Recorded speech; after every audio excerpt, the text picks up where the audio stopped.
Out of every Pokemon top 10 list, and possibly every Pokemon video in general, this is usually the one that people want to see more than any other. A video going through which 10 Pokemon out of the hundreds someone likes the most. No facts, no limitations, just pure personal opinion. It's a video that I've definitely been planning on making, but I didn't want to release it straight away. And now with 7 generations of Pokemon to choose from, I figured what better way to start the new year. My list may not be the most interesting favourites list, but it's not meant to be. This is me just picking which Pokemon I personally like the most from over 800 different creatures to choose from, whether it be based on design, backstory, or simply because I enjoyed using it in game. It was possibly the hardest list of 10 to come up with, and order, so I hope you enjoy. Here are my top 10 all-time favourite Pokemon. Number 10.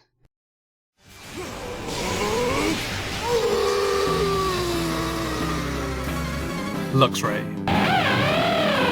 When it came to electric types in Diamond and Pearl, you can bet Luxray was on most teams, including mine. Shinx was available early in the game and was adorable. It then evolves into a pretty cool looking, but still pretty adorable Luxio, which eventually evolves into the absolutely awesome Lynx Pokemon that is Luxray. I distinctly remember searching for a male one, because I noticed that both the male and female Shinxes look slightly different, and I always preferred the look of the male ones, even though the Luxio in my current Platinum game is female. A lot of people's favourite Pokemon are ones that they bonded with throughout a playthrough of a game, and Luxray is a perfect example of that.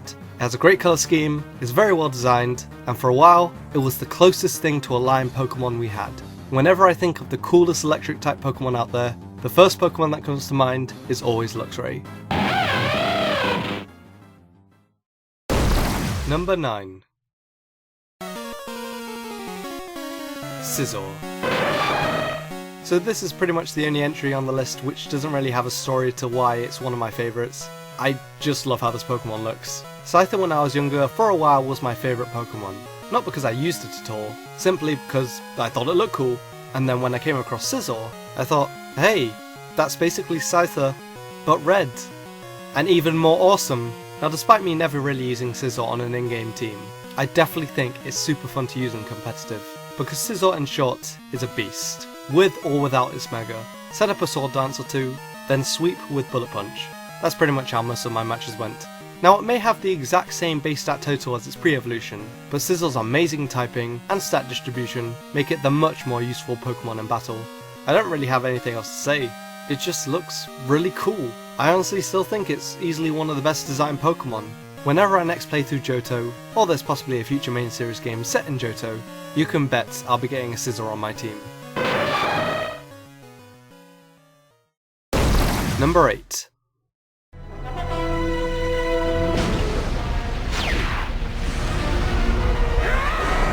Zoroark.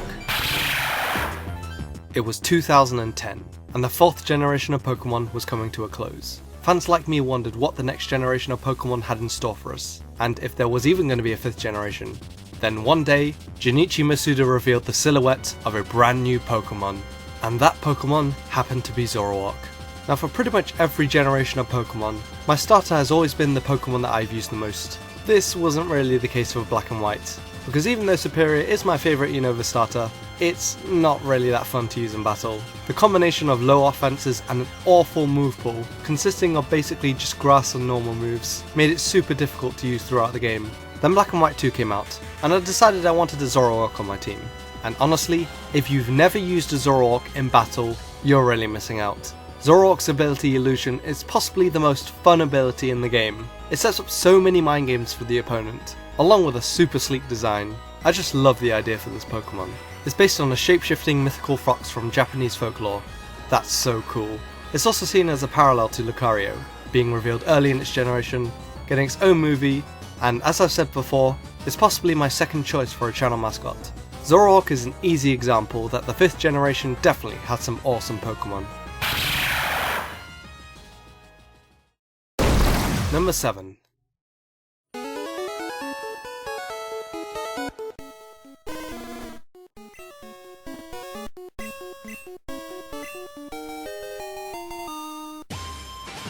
Charizard. Yeah, I know, Charizard is probably the most cliché Pokemon to have on a favourites list, but I can't help it, Charizard's awesome.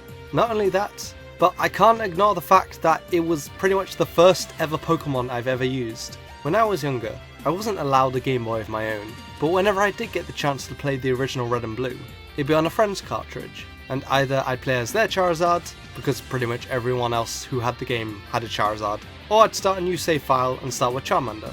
Eventually, I finally got my own Game Boy Color, along with a copy of Pokemon Red, which I actually still have to this day, and after many hours, Charizard became my second ever Pokemon to reach level 100. The first Pokemon I got to level 100 was Blastoise, because for some reason I picked Squirtle at first, but after that pretty much every single time I picked Charmander. Charizard was also the Pokemon I looked forward to seeing the most during the Indigo, Orange Island and Johto anime.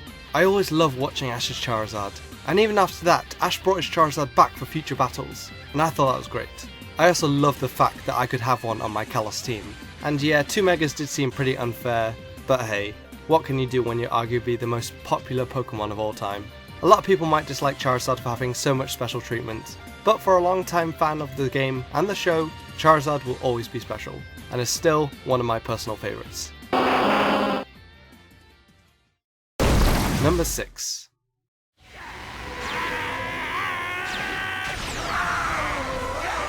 Sceptile. When I was younger, I thought I was always going to pick the Fire Starter. However, that quickly changed when the 3rd generation came out. Now, I never owned a Game Boy Advance, so I didn't get to play the original Ruby, Sapphire and Emerald, or even Fire Red, Leaf Green when they first released. However, I did watch a lot of the Hoenn anime, and that's when I first saw the Hoenn starters. I had no idea what they evolved into, but Trico looked the coolest of the 3. Ash's Trico then evolved into Grovyle, and ever since then I always thought Grovyle was the best middle stage evolution. I love the fact that it always had the twig in its mouth, and I swear Leaf Blade was my favourite move at one point. In fact, I love Grovyle so much, when I eventually got my first DS, with my first game being Mystery Dungeon Blue Rescue Team, I started as a Trico and stayed as a Grovyle. That is until Ash's Grovyle finally evolved into Sceptile. I didn't see it coming, but it was great. I still remember watching Ash's Sceptile take out Tobias Darkrai. That for a Sceptile fan has to be one of the most satisfying feelings ever. In fact, I wanted a Sceptile in my Diamond version so much that I bought a pre-owned copy of Pokemon Emerald just to get a Sceptile in my game. Funnily enough, I ended up enjoying Emerald much more than I thought, and it was a lot of fun being able to start another Hoenn adventure with a Trico in the Hoenn remakes. Ever since then, Sceptile to me has always stood out as the coolest grass type Pokemon, and quite possibly always will. Number 5.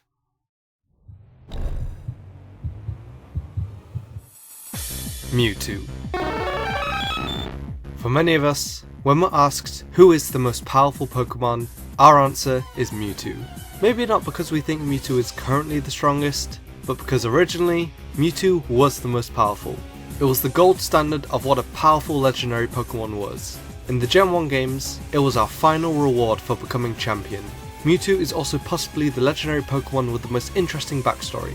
Most legendaries are powerful just because. Mewtwo, however, was different. We all knew Mewtwo's origins, and to people who saw the first Pokemon movie all those years ago, fun fact, I saw it in cinema when it first came out, and even got the promo Mewtwo card from the movie. Mewtwo seemed unstoppable. When I was a kid, Mewtwo was the Pokemon I wanted the most. I figured if I was going to be the strongest trainer, I'd have to have the strongest Pokemon. In a way, Mewtwo was the original legendary Pokemon. Sure, Mew may have been the ancestor of all Pokemon, but for many of us, Mewtwo was the strongest Pokemon there was, and possibly ever will be. And that's why I've always loved Mewtwo as a Pokemon. From its amazing design to its interesting background, Mewtwo still stands out as one of the best Pokemon ever. Number 4.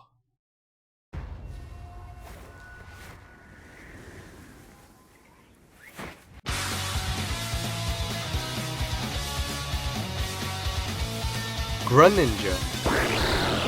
What was voted as the most popular Pokemon ever, Greninja is also one of my absolute favourites. I remember when it was first leaked. Originally, like a lot of people, I thought it was fake. And not gonna lie, I was kinda disappointed when it turned out to be real. But my opinion quickly changed. I picked Froakie as my starter for Kalos, and even though my Kalos team definitely wasn't one of my favourite in-game teams ever, Greninja was definitely my favourite member. The combination of a frog and a ninja comes out looking really good, despite the fact that it has a tongue wrapped around its face. In fact, Game Freak knew Greninja was going to be so popular that they planned Greninja for Smash 4 before X and Y came out. However, the Greninja love doesn't stop there, because shortly after, we got fricking Ash-Greninja. Now, despite me not being a fan of this design update at first, the anime quickly changed my mind. Damn, this mon was awesome in the X, Y, and Z anime. In fact, I was such a big fan of Ash-Greninja that I even commissioned a custom Ash-Greninja amiibo. I can't really think of anything I dislike about Greninja. It has a great design, an amazing shiny form, it's awesome in-game, it's awesome in the anime. Greninja, in my opinion, is just an awesome Pokemon. Number 3.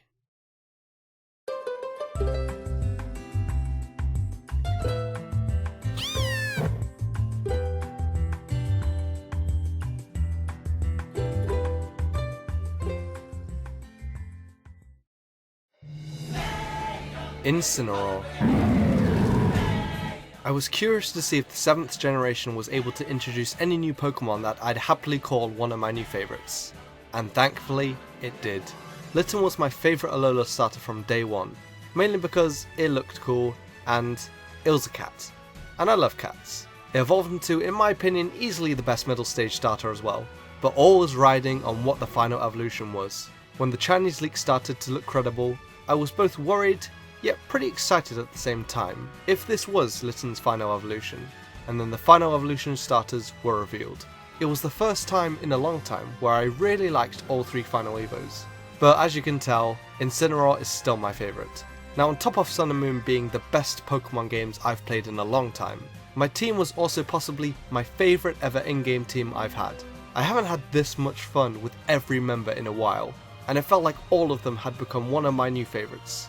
But like most teams, the starter is always going to be the star of the team. This Pokemon has so much personality, from its in-game movements to its facial features. I mean, look at Incineroar when it's using its Z move. It has a great colour scheme and a very awesome fire belt. I know that a lot of people didn't like Litten becoming bipedal, like every fire starter so far, but I really didn't mind as long as it looked good. And for me, Incineroar definitely does. Number 2.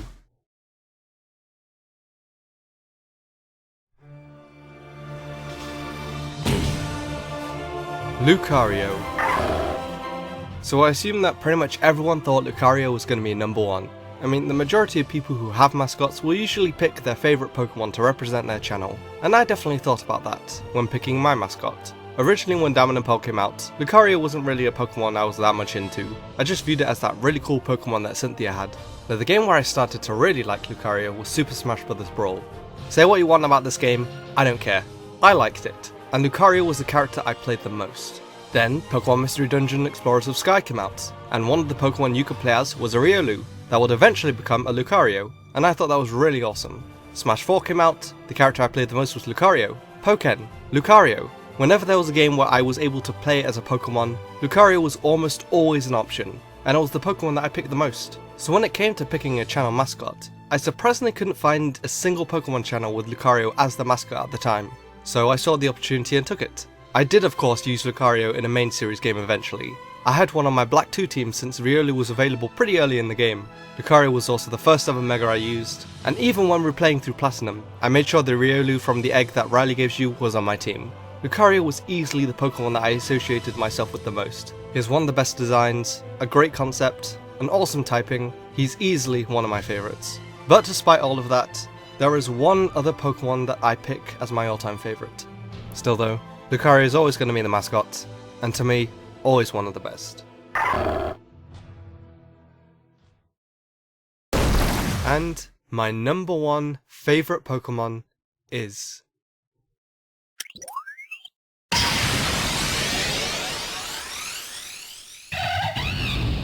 Infernape.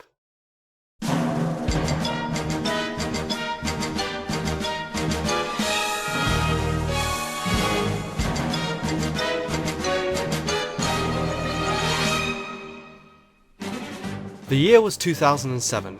The 4th generation of Pokemon had just arrived, and for the first time I officially purchased a Pokemon main series game, being Diamond. I saw the starters on the back, and I wasn't sure which one at first. Inside the box came a poster for Pokemon Battle Revolution, and on the cover I saw 6 Pokemon. Pikachu, obviously, the Diamond and Pearl cover legendaries, and at the bottom were the 3 fully evolved starters. A creature with an island on its back, a pretty cool looking penguin, but the one that caught my eyes the most was the fire monkey in the middle. So I started with Chimchar. We got to the first gym where Chimchar evolved into Monferno, where it took out Rock with its newly learnt fighting move. And then at the 7th gym, Monferno finally evolved into its final form, Infernape, where it took out the gym when its newly learnt close combat. Ever since then, Infernape has been on my team in every Pokemon game he was available in. He was on my team to take on the Colosseum leaders and masters from Pokemon Battle Revolution. When I started Super Mystery Dungeon, I was a Riolu, but my partner was a Chimchar. Whether it be taking on a league, the Battle Frontier, a contest, collecting ribbons, or exploring a mysterious dungeon, Infernape was the Pokemon that I used more than any other. And if Diamond and Pearl remakes ever happen, you can bet on which starter Pokemon I'll be picking. I'm always open to see if a new generation will introduce a Pokemon that will become my new favourite. But ever since the 4th gen, my favourite Pokemon hasn't changed. And maybe it never will. Or maybe I just have to wait a little bit longer. So for those reasons, my all-time favourite Pokemon is Infernape. And those are as of now my 10 favourite Pokemon. There were so many other Pokemon I wanted to talk about, so keeping the list to just 10, as you can imagine, was much harder than pretty much any other list I've made. I hope you guys enjoyed my first video of the new year, and please do leave a like if you did. I have some pretty cool video ideas in store, so please follow me on Twitter if you want to be updated with the channel. Subscribe and be notified for more Pokemon videos in the future, and until next time, thank you guys so much for watching.